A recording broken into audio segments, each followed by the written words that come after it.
to get the report that is only days old so that we will know exactly what was on the drill bit in the search for Noah's Ark, finding Noah. And one of the key individuals is an engineer having to do with structure, so he understands the background. Would you welcome Ararat Expeditioner Bruce Hall? Yes, 1, 2. Thank you. Is my mic on? Can you hear me? Excellent. I'm honored to be here, and thank you so much, and Dr. Baugh, and Dr. Judkins, and Alan, and everybody who put this together.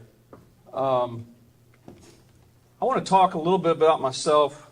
Hopefully, you won't interpret that as me being braggadocious or proud or self-serving. I want to talk about myself a little bit because you see where God used everything in my background, all my studies, to bring us to where we are today. And that's here at the Ark Search Ark-A-Thon. Way back in the day, I'm going to show you a picture of a younger me. You can. I had the privilege of going to Texas A&M University. Excellent. Where I studied architectural engineering. And in that studies, I had to go through certain structural courses. And 2 were in steel, 1 was in concrete, and the other one was just in wood. And sometimes when you go through college, you think, what in the world am I ever going to use this for? Because I wasn't going to be a structural engineer. I was going to be an architect. And so when I got out of school, my wife and I married just before, right when I got into A&M, the Lord saved my soul. So I'm very thankful for Aggie Land. I sat down there at the pond and gave my life to Jesus Christ. And one of the verses that I had was that the Lord says, delight yourself in Him, and He'll give you the desires of your heart, out of Psalms. And so while we were courting, that's why I bring my lovely wife up to you, I mentioned to her, I would like to go and climb Mount Ararat. Now, I know a lot of people probably said that, but, that got put in the banks, and years went by, and I jumped out into the workforce, and I went to work for Southwestern Laboratories, and they put me in the bituminous materials department. What that is a big word, bituminous materials, I'm going to talk about a little bit. Just means you get to study black and gooey stuff, and it has to do with roads and roofs and all these types of things. So I got that opportunity to cut my teeth in a laboratory, and God has used that down through all the years, because in the laboratory, and I'm not going to read everything on these slides, you can read them, we had to learn ASTM, which is the American Society of Testing and Materials. And so I became very entrenched in understanding my clients were Shell, Exxon, and DuPont. So I had to know my stuff. I had to go give seminars to them about what we're testing, and I studied under some of the best asphalt testing engineers in the state. Just saying that as background, because that's what I started my career doing, and it morphed into what's now called forensic architecture, where I go to older buildings usually, and I look at what's wrong with the building. Just like Noah's Ark, I normally look to see how we can keep the water out and the dry in, keep the bad air out and the good air in. So that's what I've been doing to make a living for 30 years. In the process of all this, God called me to preach the gospel of Jesus Christ. So I've been preaching as a bivocational pastor. That just means I preach at churches that can't afford a full-time pastor, because I support myself through the architectural forensics. And then as we progressed through life, it just came about as I got to know Dr. Baugh and fell in love with archaeology here, that it opened up at Southwestern Seminary that I could go on and get a PhD in biblical archaeology. So that happened for me in 2010. And so I had a Master's of Divinity from Southwestern. And then in the architectural world, I had the equivalent of a Master's in Architecture. And so all this comes together, and what does it mean? It means the first archaeologists were really architects, if you go back and study the original ones. And so I had a good basis for understanding buildings and antiquity. And then now I'm able to study on a PhD level. I've been to Israel 4 times and blessed with several discoveries over there. And of course, through my dealings with Dr. Randall Price, that's how I ended up going on the Noah's Ark dig. And he said, great, you're an expert in bituminous materials or bitumen or whatever you want to call it, black gooey stuff. And I said, yeah, because if we hit the ark, probably the first thing you're going to find is that, like it says in the Bible, that the ark was covered with what? Pitch. And so I'd be able to recognize that type of material and go from there. So essentially, all this God has put into a progression. Now, I hope someday to do archaeology full-time and do my architecture part-time, but right now it's the way God has it. And I'm so thankful that I got to go to Mount Ararat and be a part of the movie. By the way, we didn't climb the mountain to be a part of the movie. We were going to climb the mountain where the Hollywood came or not, but it sure was a blessing to have Hollywood go with us. And I'll give you a little inside tip here. All the crew of the Hollywood crew were betting that I'd be the one who couldn't make it to the top. Can you imagine that?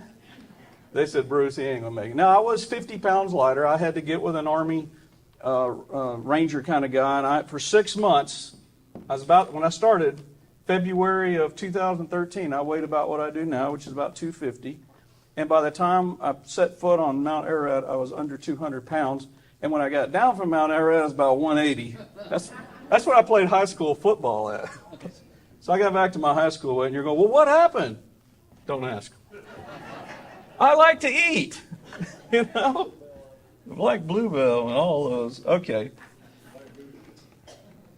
Part of my architecture background, I've been very blessed in the architectural world because that's the finial piece. That's a 14-foot copper, looks like a pond, going on top of the dome of the Harris County Court building that was built in 1911. It got knocked off with lightning about 1920, and so I became the architect who had the opportunity to redesign it and reinstall it. So probably my favorite project, even though I also had the opportunity to work on the Alamo. And I love the Alamo. That's all cool. I could go on and on, but I'm trying to share with you, God has blessed me, and I'm so thankful to be here today because architecture and archaeology go hand in hand. And it all has to do with these building enclosures, which do what? Keep water out, keep the dry in.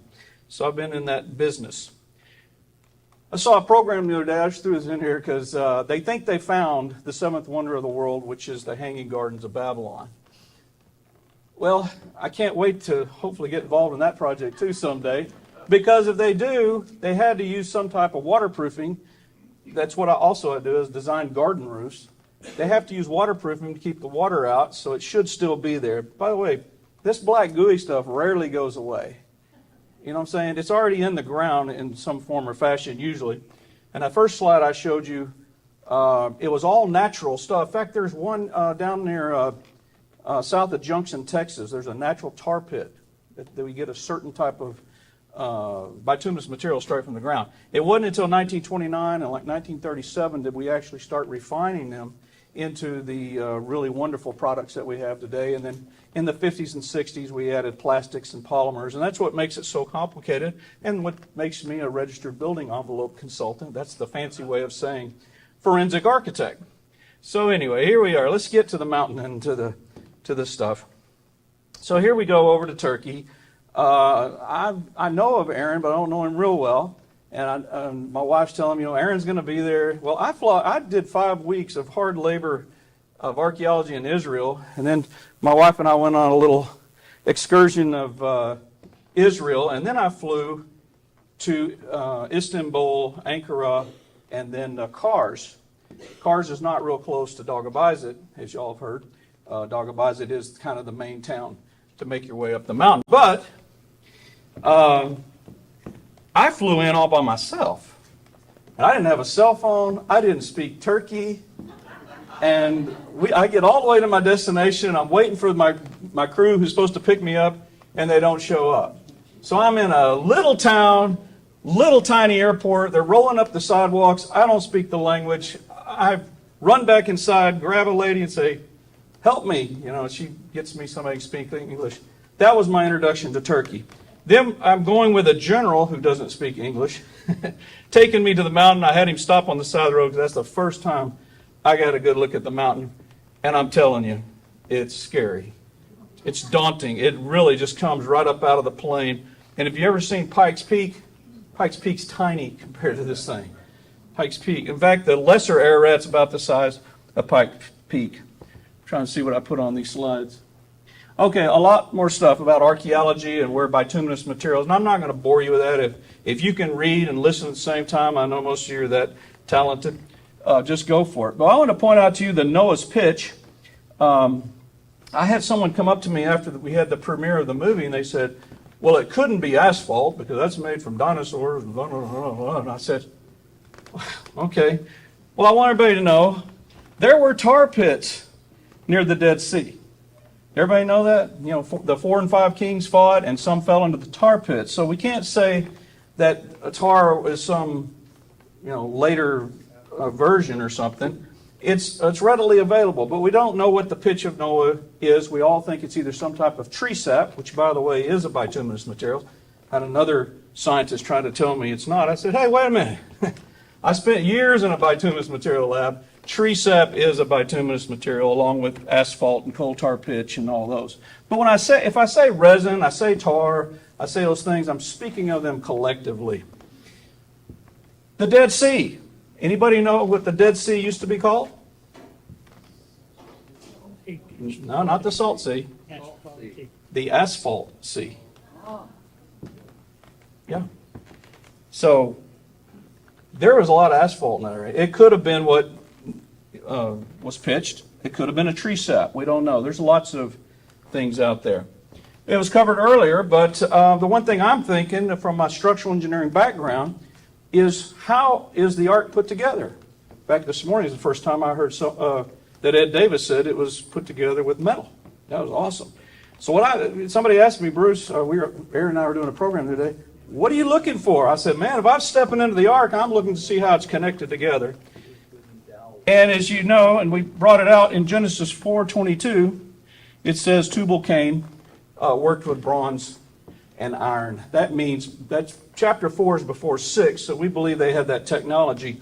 It's confusing in the archaeology world because we talk about the Iron Age and the Bronze Age, and those ages are more of industrialization of the material, not somebody who's working with it on a local level. Okay, the Ark. There's, lots of questions about how it was structurally built. I just want to go over this because this is what I'm thinking, is that any ship that's built that long has to have a lot of structure through it. And in structures, from one end to the other, in buildings and everything, we call those shear walls. They can be the gopher type wood, the laminated beams, if you will, that can run from one to the other. And I did that red part there to illustrate that you could have two big shear walls connected together, and at the bottom, and what does that form?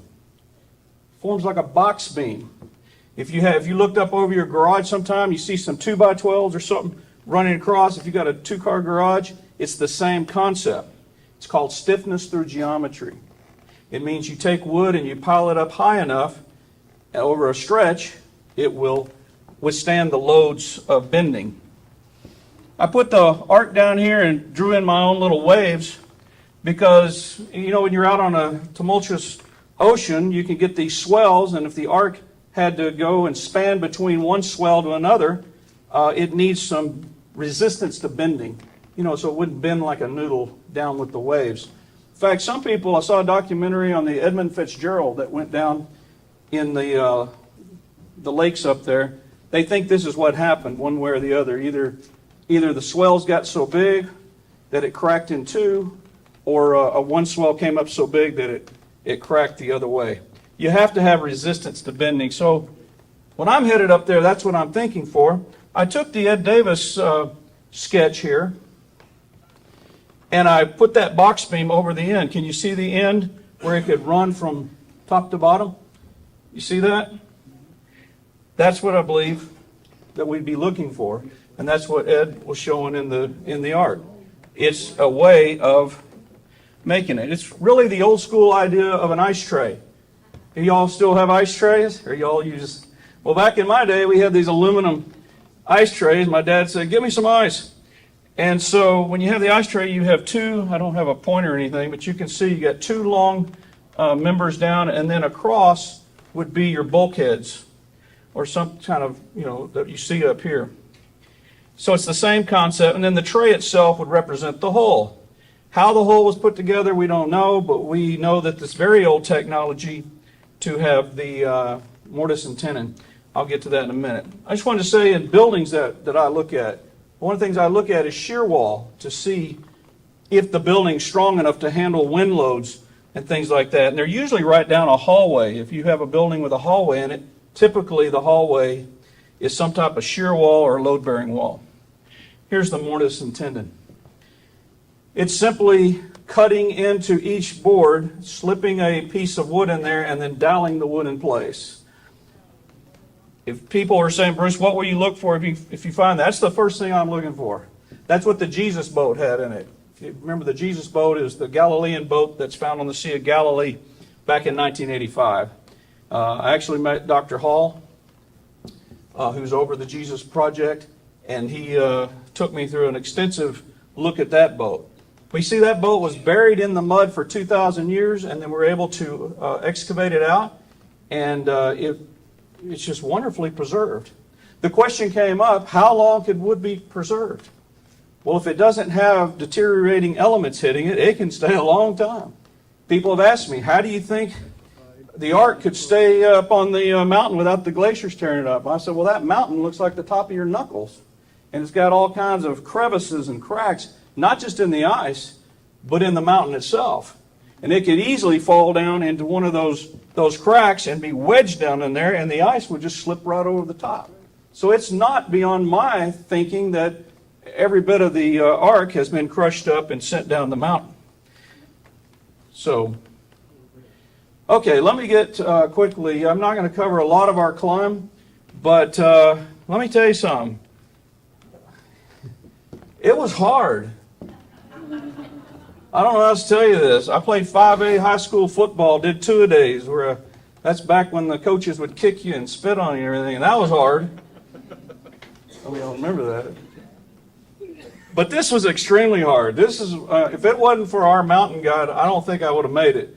But I gave everything I had to get to the summit. We decided to drill on the summit because the NASA folks has said that with their technology, they could see through the ice and see two rectilinear shapes under the eastern plateau.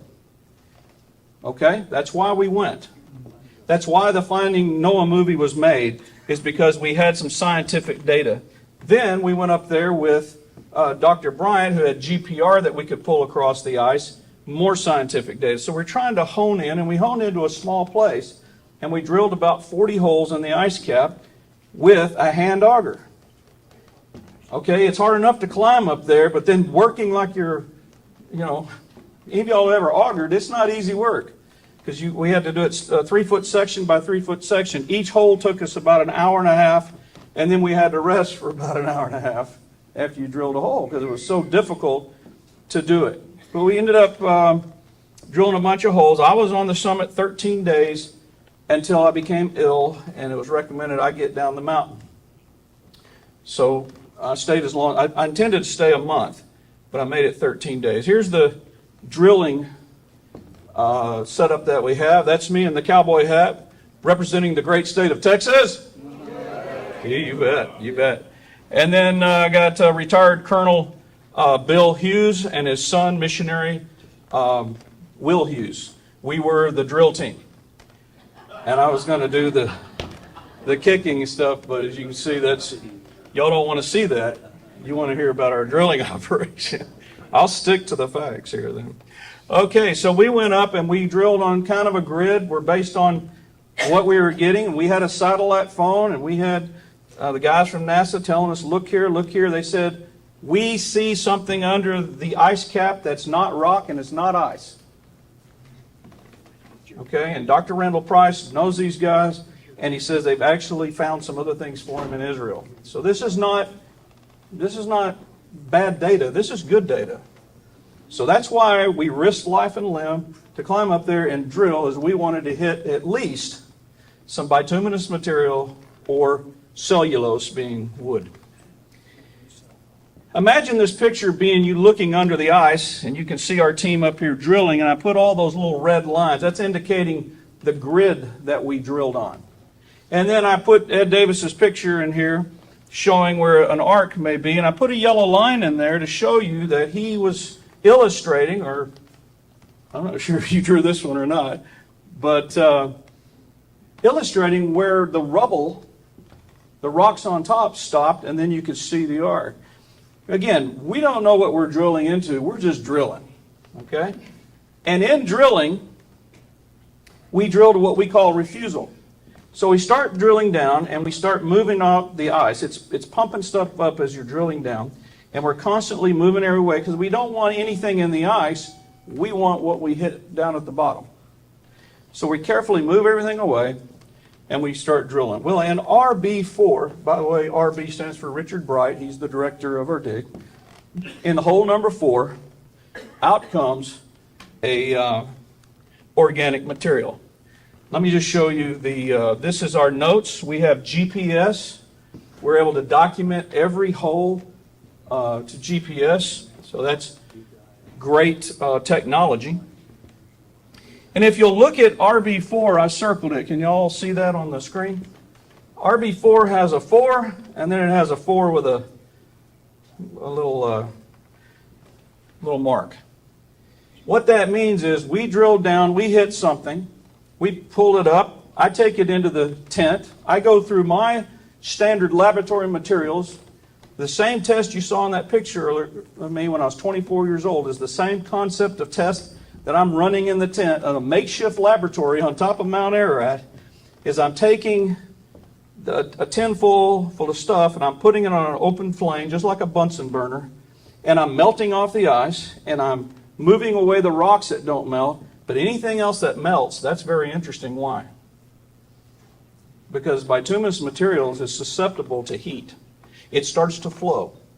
Okay, it's what we call a temperature susceptible material. And so here in RB4, I've been doing this for all these other ones. RB4, not only did something start to melt, it started to swell up on me. If you saw Jurassic Park, you saw basically what I saw without the mosquito. I saw an amber color ball swell up to about a little bit smaller than my fist, about the size of a walnut, and it popped and went all over my tray.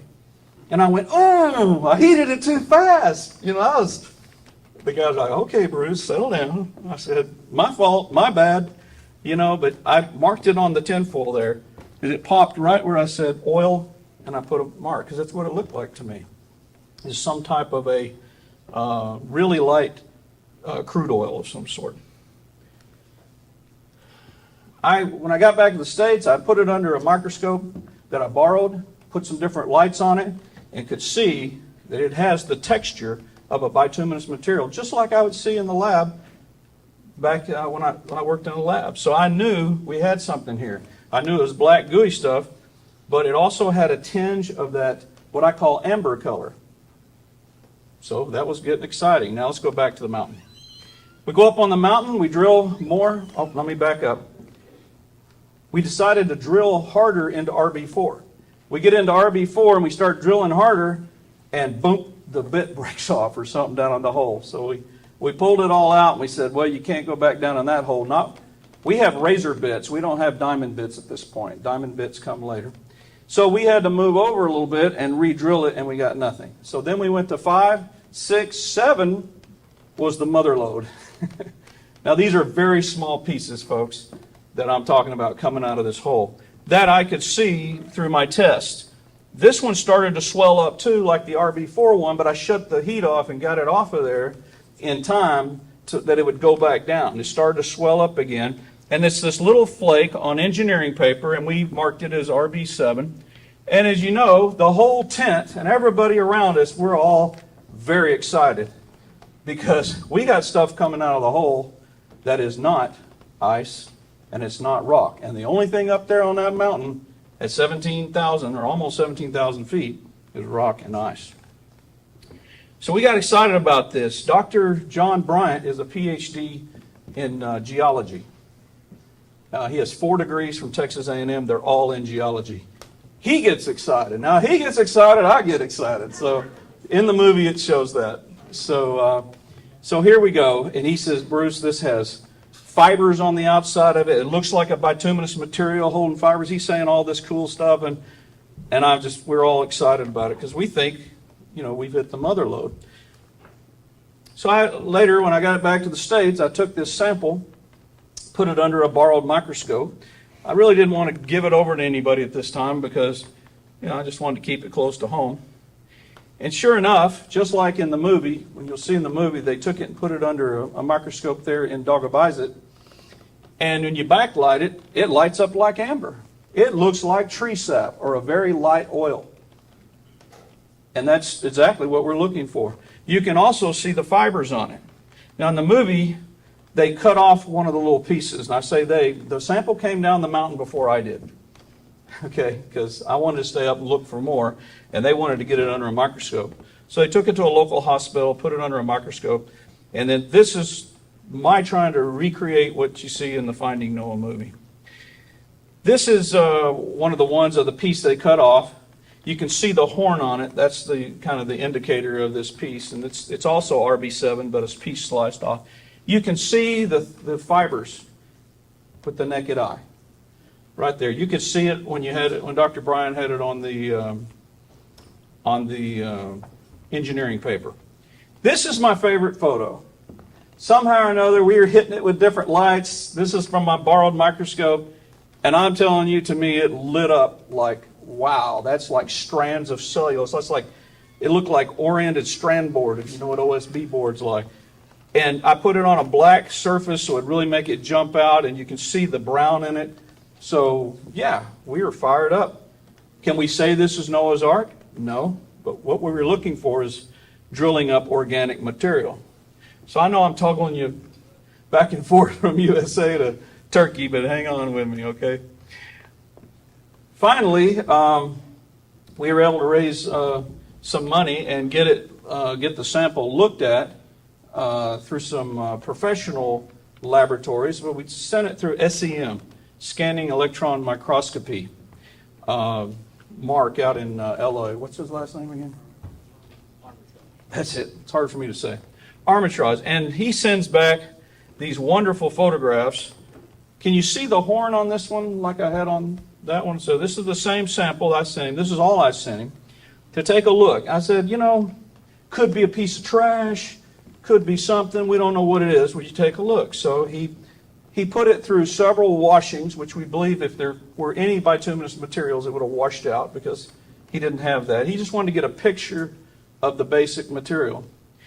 He said at first he thought the part around the sample was kind of contaminants. He said, I think it's just cellulose. He said he thought we'd wrapped it in tissue paper, which we didn't. And so he's trying to get rid of all that, which turned out to be cellulose. But can you guess what the core of this sample is? What Mark said he believes it is? Animal muscle. Flesh. Tissue of flesh. Yeah, it blew us away. Again, we only got these results just a few weeks ago.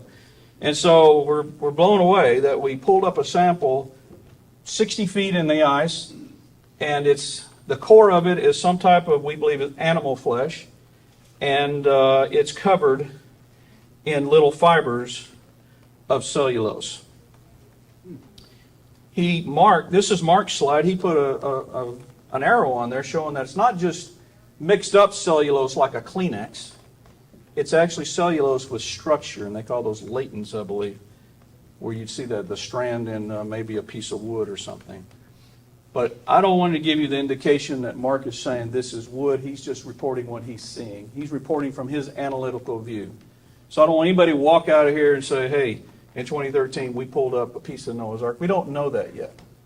We are going to have to go a little further in our study to make some more conclusions. So this is the first part. This little sample is only 3 millimeters long, and Mark ended up getting 100 slides. In other words, he sliced it 100 times like you'd slice bologna down at the meat market. I don't know, y'all probably slice steak. When I grew up, we sliced bologna. But anyway, 100 slices, and out of 7 to 11, I think he said, or 7 to 9, he could actually see a vessel like a capillary in the muscle itself. So this is a couple of the slides that he took, and he's showing you, he's pointing to where the capillaries are. Can y'all see that on the screen down here? It's very tiny up here. Okay, this is part of his analysis. This is the one that, remember, he tried to get all this extra stuff off because he didn't think it was part of the original core. And now he's still looking at it, and it is cellulose. Cellulose meaning a plant type material. So you have to ask the question, what is plant material stuck onto animal flesh doing at 17,000 feet, 60 foot under the ice? It's a good question. It's what we call a hypothesis question. Here's a close-up of that vessel. I just wanted to show it to you if you couldn't see it on the smaller scale. And then there's another one. And what Mark did is he went and he had some slides of animal flesh, what he calls smooth muscle, and that's what it looks like without the hole, without the capillary. Okay, so he did a great job for us out there and got us to the next level. Of course, where we need to go from here is finding out what kind of animal muscle. What kind of animal muscle do you think I want it to be? Yeah, a dinosaur or an elephant. What an elephant at 17,000 feet. You know, if it's some kind of little, mongoose or rat, I'm going to be disappointed. But that's the fun of doing this kind of study. The cellulose, we should be able to determine what type of cellulose that is in our further studies. Okay, I'm wrapping it up here. There's his name. He's the guy who did the testing for us. I've told you most of this. But he said, quote, I'm quoting him, therefore we assume that even if the wood is 4,000 years old, it would show signs of cellulose. He went into a great explanation in his report that cellulose is a very tenacious material. It's why cows have 4 stomachs, because it takes a lot to break it down. And he says he believes 4,000 years or more, even the ice and the rocks and the weathering up there, as long as it's encapsulated, could maintain cellulose for that period of time. So our next step in testing is how can you even say it? Anybody know how you say it? An elemental analysis. In other words, trying to find out, like a crime lab, what these muscles are, what the cellulose is, and what does it mean. Of course, the other thing we're going to do is we're going to take the stuff out of RB4, and we have it out of RB7, and we're going to see if they match up. And to see if the glue or the tree sap or bituminous material on RB7 matches what we saw on RB4. So we have more to go. These are the preliminary findings, and still we think they're very exciting findings of organic material. Dr. Bryant says any organic material found at that level is very interesting. A statement. These organic samples are the only documented archaeologically cellulose samples known that were extracted from Mount Ararat using GPS. There's been a lot of people come down with wood and what have you, but scientifically we're trying to make this as ironclad as possible. What does the GPS mean? It means using the satellites we can go back to the same spot, conduct a better archaeological dig, and hopefully, if there is some rubble down there on top of it, clear the rubble and find a big chunk of the Ark. When we find those big chunks, we're going to be able to come back to the little pieces that we found and match them up for say that we discovered a piece of it in 2013, and then we have the bigger piece later that we can go in. All right. I think I have covered about everything. Again, it was my honor to do this. I'm very thankful to the Lord. Thankful y'all are here today. If you have any questions for me or anything like that, I will field a few because I think I scurried through this pretty quick. Anybody have any questions? No questions until the end. Oh, till the very end. Okay. Are we, all right.